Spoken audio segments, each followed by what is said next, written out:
I know. When you see me, you think warrior, right? Hey, sequins are the new armor. I think it's safe to say that my love affair with sparkles, crowns, and Disney princesses still hasn't worn off. But I never admired those princesses who just had to lose a shoe or get kissed to wake up. Every story I loved, the princess would want much more than this provincial life. And because she would fight for something greater, because she would face challenges, there would be a fire that would be ignited inside of her for greater possibility. Once upon a time, there was a little girl who believed it was possible for her dad to be sober. My contention is that we are each capable of living lives of greater possibility than our present story. Your life is a testimony for possibility. People are watching how you live your life according to that testimony. You see, my dad wasn't always so drunk that my mom and I would have to race him to the hospital. He wasn't always so high that he would barge through the door carrying a giant fireplace mantle. And we had no fireplace. When he was sober, he was a really amazing, generous man. It was because I saw this dichotomy growing up that fire to change my present reality, my present story, was ignited because I had something to fight for. Possibility. First, you must decide to take up that mantle. After over 10,000 hours coaching leaders to make better, faster, more aligned decisions, I have seen that the ability to decide is the number one skill set that creates greater possibility and greater momentum. And it's the number one skill set that most people don't do so well. Funny thing about the word decide. I get quite nerdy about words, so bear with me. The English prefix de means off or from. The suffix side comes from Latin, meaning kill or cut down. So quite literally, to decide means from killing or from cutting down. A decision, for each one of us all, when made consciously, is quite badass. Problem is, most people don't decide, at least not consciously. We either live in the land of would like or wanting or it'd be nice if. Of course it would be nice to have $1 million, right? Or we believe that what we believe is not a decision to believe it. And so we don't question it. Growing up, I believed that I was broken, damaged, and a victim, and that I would never be enough. And certain experiences growing up with my dad provided evidence to back those beliefs. I thought maybe if I was smart enough and skinny enough, then my dad would be sober. While it made me a high performer, it also spiraled me into a 10-year battle with bulimia. The stories we tell ourselves are typically the ones we decided on with the least amount of consciousness and awareness, and they're the ones that we are constantly watching ourselves recreate day in and day out. I had to decide to stop blaming my dad for my choices as an adult. After all, it was never him shoving my finger down my throat. It was me. Once I took up the sword of ownership and I started to slash those beliefs apart, questioning if they were ultimately true, and then deciding on a new story. I decided that instead of being broken and damaged and a victim, that everything I experienced as a child prepared me for what I do today, the person who is able to stand here. I decided that my ability to challenge my dad's behavior was not an annoyance, but an asset. I decided to forgive. A decision is a jumping off point.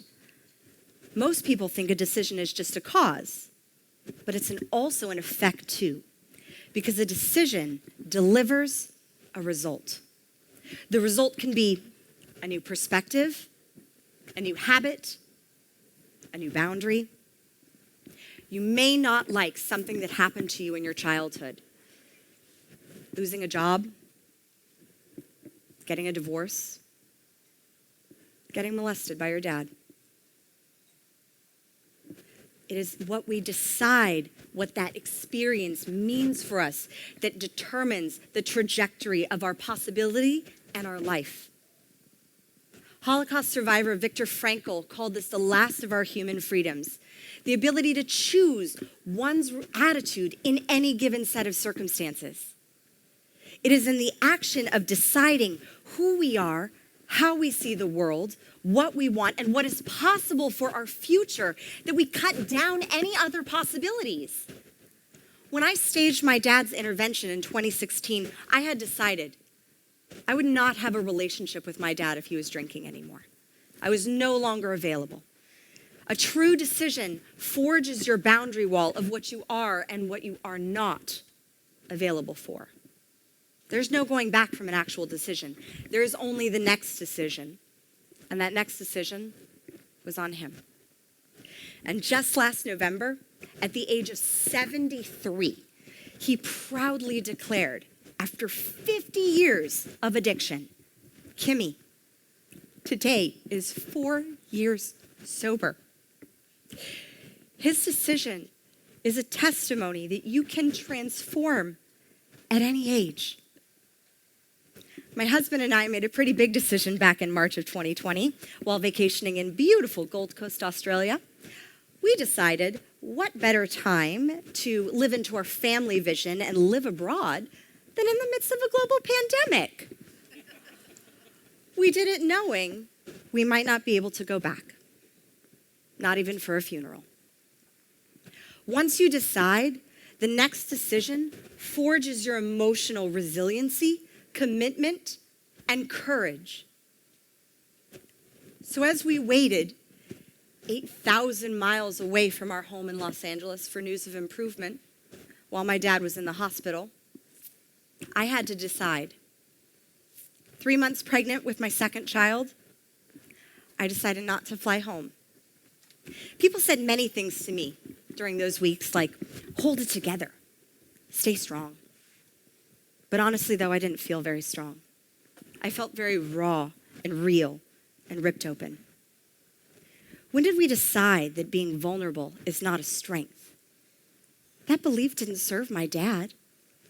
For the first week he had COVID, he decided to mask how he felt until it was too late because of the shame and the stigma and the plagiarized perception that being a man means you have to be strong. Without being real about what we feel, we lose our compass of courage to make the next best decision. Courage is like a muscle, and it is trained through emotional stress.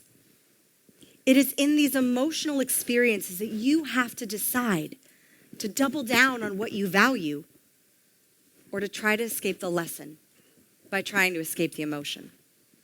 In the military, trying to escape the battle or desertion can be punishable by death. In life, trying to escape from battling a challenge causes our self-worth to die.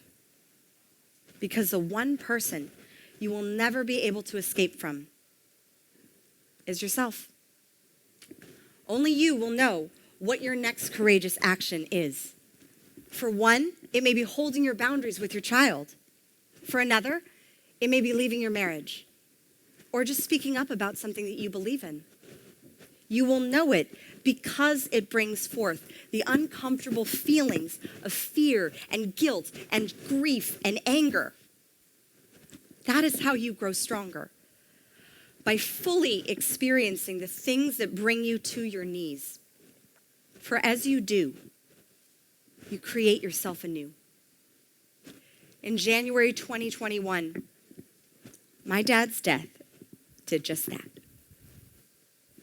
You must have the courage to have who you have been die to rise into the person that you are becoming.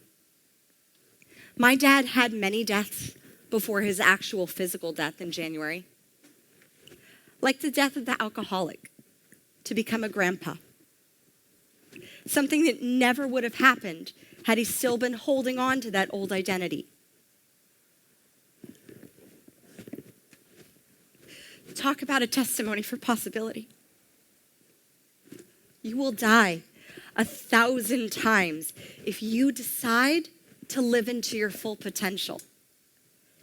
Every next level requires a next level version of you, meaning some part of who you have been must die in order to become who you want to be, who you are creating yourself to be.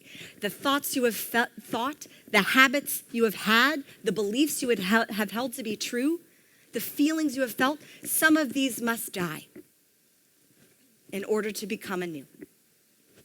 When I remember the self-destructive, bulimic, 19-year-old me, I don't recognize her anymore. And honestly, I just want to give her a hug. That version of me died to be born again in a body that I absolutely love, that has given birth to 2 beautiful boys, a testimony to transformation. Like the caterpillar who leaves its former self in the cocoon to be reborn a butterfly, the phoenix rising from the ashes. What generates suffering is living in the ashes of a past death, white knuckling it to some old story of what was normal or how it's always been done, to try to keep a piece of what was. Like staying in a job that no longer aligns with your values, babying your kids when they're grown adults, or biting your tongue to keep the peace in a relationship. It's grasping at an illusion. And as a warrior for possibility, it is your duty to venture into the unknown of change, aiming for the best possible outcome.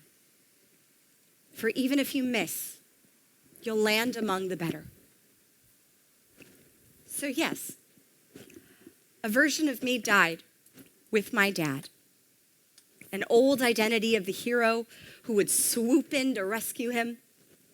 The vigilant watcher who always had to be on the lookout for his behavior shifts, just in case. And that last bit of the princess who still needed to be needed by her daddy.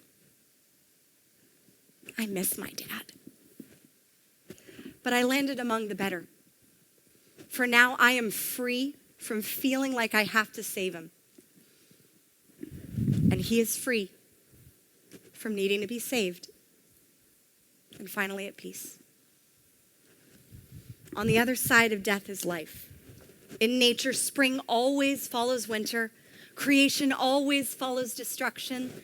And every death of who you have been is just stripping away a layer of plagiarized programming to consciously create and decide who you are going to be. It is through your experience that death by death, the everlasting life force of your full potential is renewed. A greater story exists for you right now, if you have the courage to make the decision, take up the mantle, and claim it. Your life is a testimony for possibility. And people are watching.